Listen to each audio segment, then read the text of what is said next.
श्री स्वामी समर्थ. ओम नमः शिवाय. राधे राधे. प्रिय मित्रांनो, स्वामींचे बोल या यूट्यूब चॅनलमध्ये तुम्हा सर्वांचे पुन्हा एकदा हार्दिक स्वागत आहे. मित्रांनो, आज मी तुम्हाला जी कथा सांगणार आहे ती अतिशय मनोरंजक आणि माहितीपूर्वक आहे.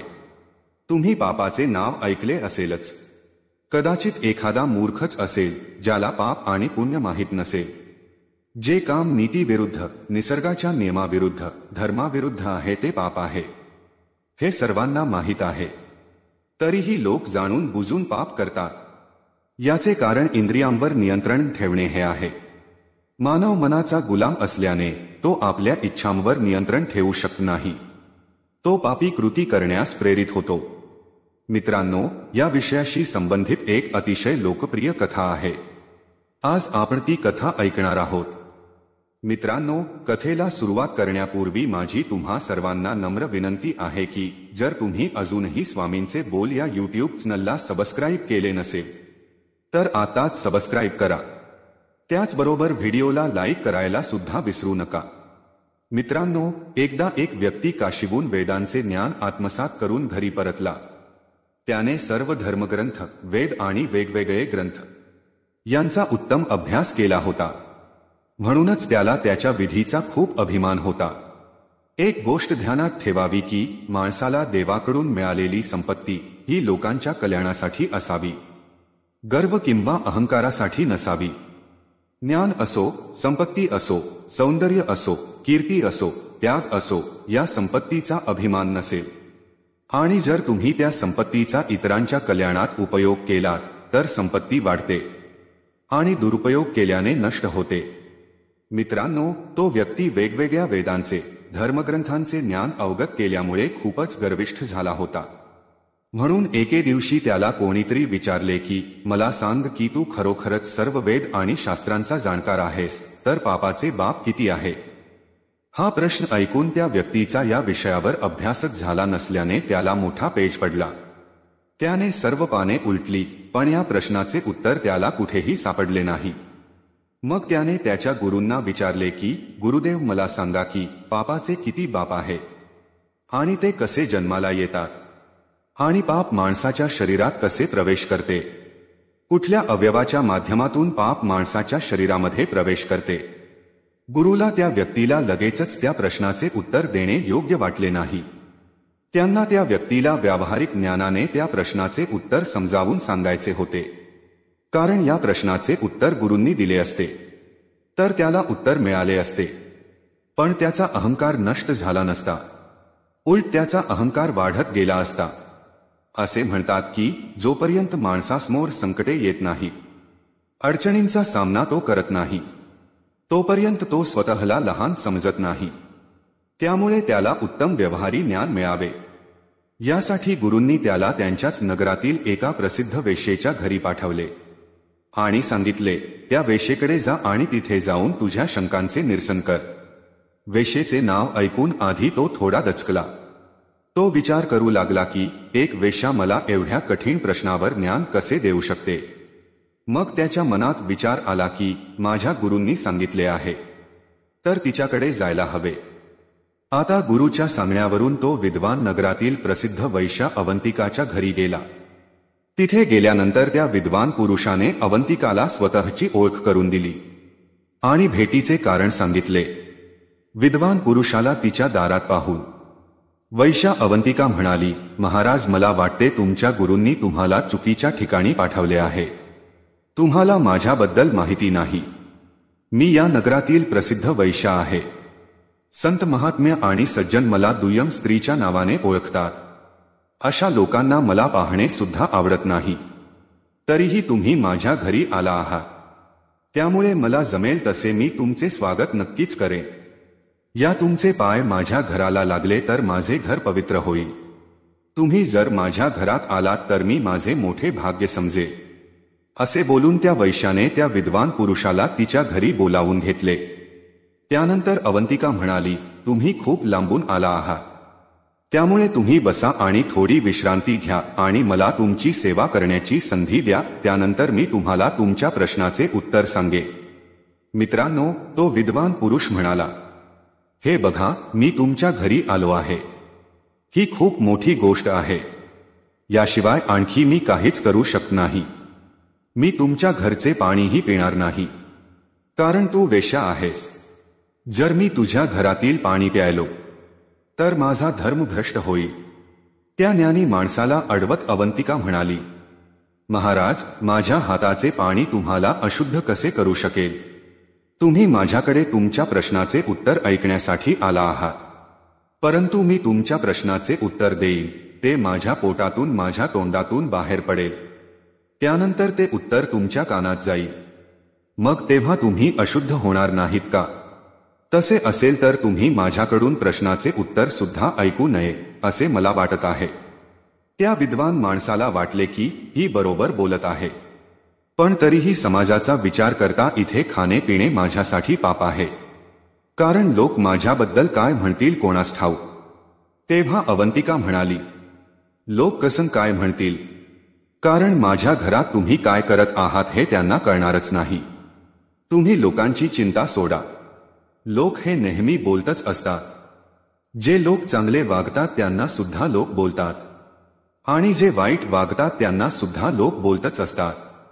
मर्यादा पुरुषोत्तम श्री रामचंद्रांच्या पत्नीलाही नाव ठेवायला लोक मागे हटले नाही. मग ते तुम्हाला कसे सोडणार ब्र? हे सगळं सोडा. हे सरबत घ्या. माझ्या घरी आलेल्या पाहुण्यांना मी आधी जेवण देते, पण तुम्ही शुद्ध विचाराचे व्यक्ती आहात, शहाणे आहात. त्यामुळे सरबत ही तुमची पहिली सेवा आहे. सरबत पाहून तो विद्वान पुरुष जरा संकोचू लागला. तेव्हा अवंतिकांनी 5 सोन्याच्या मोहरा त्या विद्वान पुरुषाच्या समोर ठेवल्या आणि म्हणाली, या 5 सोन्याच्या मोहरा घ्या, परंतु माझा अतिथी सत्कार स्वीकारा. मित्रांनो, आता त्या विद्वान पुरुषाला फार आश्चर्य वाटले. तो विचार करू लागला की या वैश्या अवंतिकाच्या घरातील सरबत प्यावे की नाही. मी जर सरबत प्यायले तर माझा धर्म भ्रष्ट होईल, मी पापी ठरेल. आणि जर मी तिचा अतिथी सत्कार स्वीकारला नाही तर ज्या प्रश्नाचे उत्तर जाणून घेण्यासाठी मी येथे आलो आहे त्या प्रश्नाचे उत्तर मला मिळणार नाही. मित्रांनो, आता तो विद्वान पुरुष या विचारात हरवून गेला होता. इतक्यात वेश्या आणखी 5 सोन्याच्या मोहरा घेऊन पुढे आली आणि म्हणाली, महाराज, जर तुम्हाला दक्षिणा कमी वाटत असेल तर मी तुम्हाला आणखी 5 सोन्याच्या मोहरा देते, पण तुम्ही सरबत प्या आणि माझी सेवा स्वीकारा. भगवान श्रीरामांनी तर शबरीची उष्टी बोरे सुद्धा खाल्ली होती, आणि मी तुम्हाला जो सरबत देत आहे तो उष्टा नाही.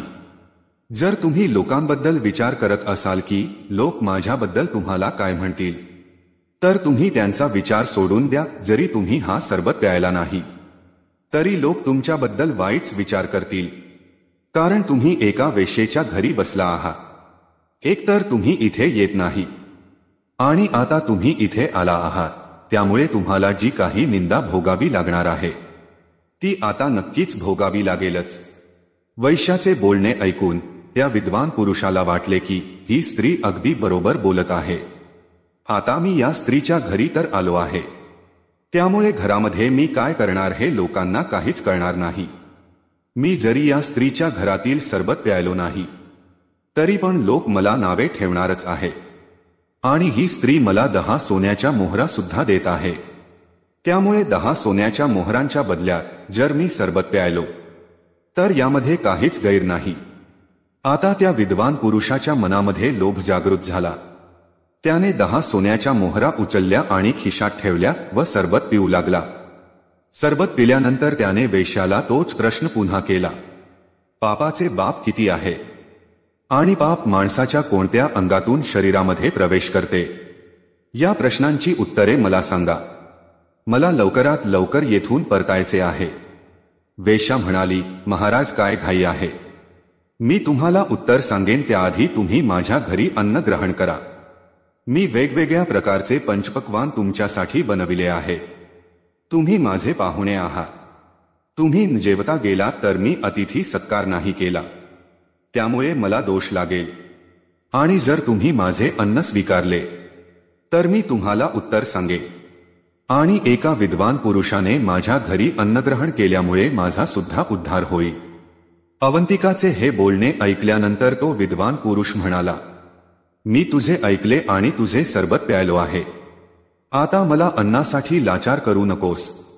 तू मला माझ्या प्रश्नाचे उत्तर सांग आणि मला येथून जाऊ दे. वेश्या म्हणाली, महाराज, तुम्ही एक महापुरुषा आहात. तुमची सेवा करण्याचे भाग्य मला लाभले तर माझा उद्धार होईल. जे महान पुरुष असतात ते स्वतः दुःख सहन करतात, परंतु इतरांना त्रास होऊ देत नाही. त्यामुळे जर तुम्ही माझ्या घरातील अन्न खाल्ले नाही तर मला खूप त्रास होईल. त्याचबरोबर यामध्ये तुमचे नुकसान सुद्धा काहीच नाही. जसं तुम्ही घरातील सरबत प्यायले आहात त्याच प्रकारे तुम्ही माझ्या घरात अन्न सुद्धा ग्रहण करू शकता. जर तुम्ही माझ्या घरातील अन्न ग्रहण केले तर मी तुम्हाला आणखी 10 सोन्याच्या मोहरा दक्षिणा म्हणून देईन. तुम्ही येथून गेल्यावर तुम्ही साधना करून स्वतःला शुद्ध करू शकता. अवंतिकाचे हे बोलणे ऐकल्यानंतर तो विद्वान पुरुष विचार करू लागला. वेश्याच्या घरातील अन्न खाल्ल्यानंतर जरी मी अपवित्र झालो तरी गंगा स्नान केल्यानंतर मी पवित्र होऊ शकतो आणि अन्नग्रहण करण्याच्या बदल्यात मला आणखी 10 सोन्याच्या मोहरा भेटत आहे. मग असे आलेले धन का सोडावे? तसेही मला इथे कोणी पाहायला सुद्धा नाही. त्यामुळे मी या आणखी 10 सोन्याच्या मोहरा स्वीकारतो आणि या महिलेच्या घरातील अन्न ग्रहण करतो. आता आणखी 10 सोन्याच्या मोहरा घेतल्यानंतर त्याने वेश्येचे भोजनही स्वीकारले. अवंतिका म्हणाली, महाराज, भोजन करून तुम्ही मला आनंद दिला आहे. आता माझी अजून एक इच्छा बाकी आहे.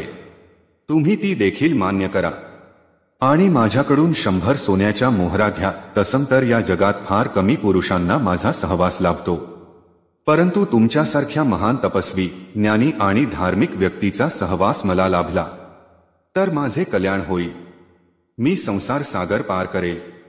मित्रांनो, वेश्याचा असा अयोग्य प्रस्ताव ऐकून विद्वान पुरुष मोठ्या अडचणीत सापडला आणि तो म्हणाला, हे अशक्य आहे. तुम्ही माझ्या प्रश्नाचे उत्तर द्या किंवा नका देऊ, पण तुम्ही जसे म्हणत आहात तसे पाप मी कधीच करणार नाही. हे सरळ सरळ असाध्य आहे. वेश्या म्हणाली, तुम्ही काय बोलत आहात?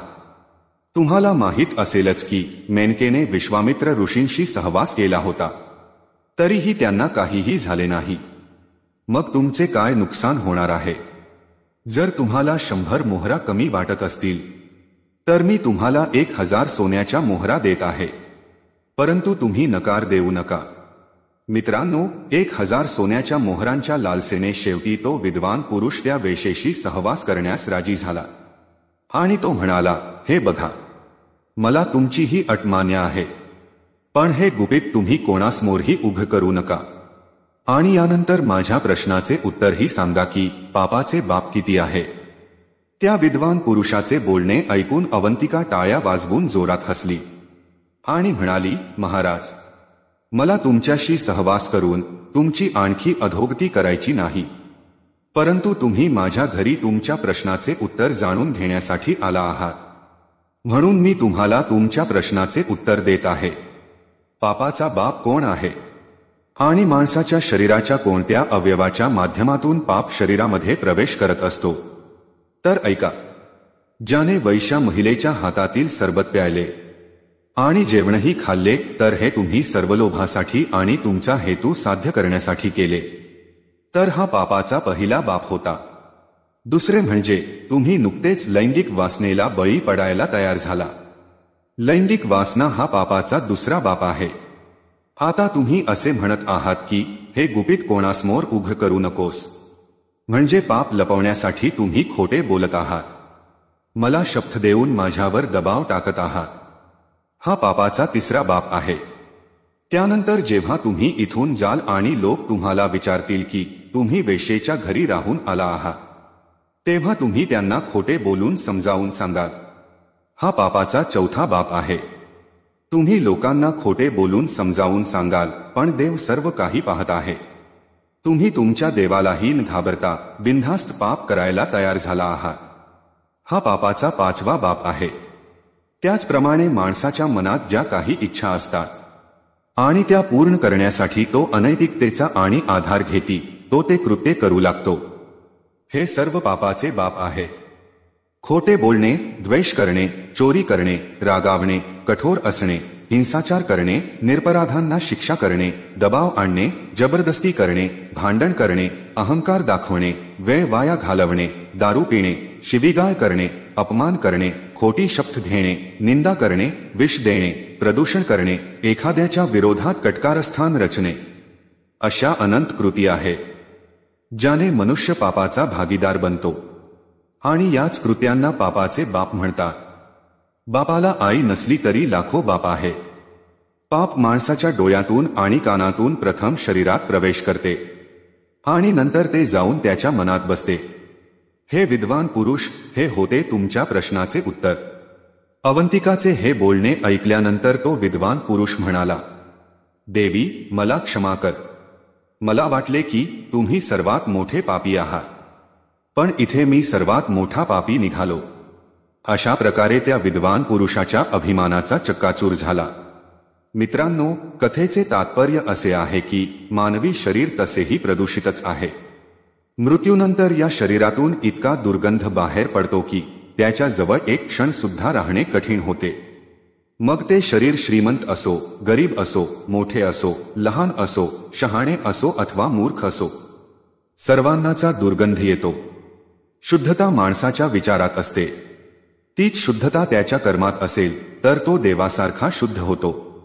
जर माणसाची कृती घाणेरडी असतील तर तो इतर पुरुषांचा तिरस्कार करू लागतो. जर त्याचे कर्म शुद्ध आणि पवित्र असेल तर तो सर्वांचा प्रिय बनतो. मित्रांनो, तुम्हाला ही कथा आवडली असेल तर व्हिडिओला लाईक करायला विसरू नका. भेटूया पुढच्या अशाच एका नवीन कथेमध्ये एका नवीन चर्चेसह. तोपर्यंत तुम्हा सर्वांचे मनःपूर्वक आभार. श्री स्वामी समर्थ. जय श्रीराम, जय श्री हनुमान, जय श्री कृष्ण, जय माता लक्ष्मी.